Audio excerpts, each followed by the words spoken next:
Alex Gonzaga may pinagdadaanan. Muling nakunan. Umaani ngayon ng samut-saring reaksyon mula sa mga netizens ang ibinahaging post ni Alex Gonzaga.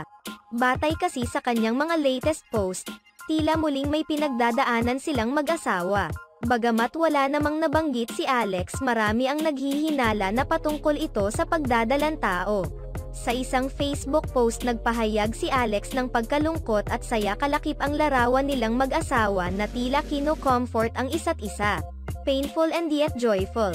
Cast your cares on the Lord and He will sustain you. He will never let the righteous be shaken. And He did. Today we received a news how God wanted it to be.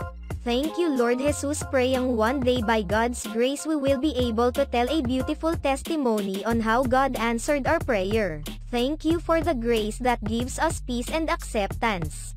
It may be painful today but we are joyful that God's will prevailed in His own time. Samantala sa kanyang IG stories ipinahayag naman ni Alex ang kanyang nararamdaman. My state of joy. How God can heal and give you faith to accept circumstances you can never control.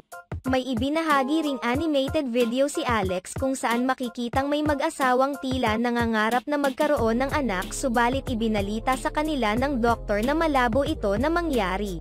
Ayon sa mga fans, baka nahihirapan na umano na magbuntis si Alex. Gayunpaman, dapat ay manalig pa rin sila sa Panginoon upang mapagbigyan ang kanilang mga hiling.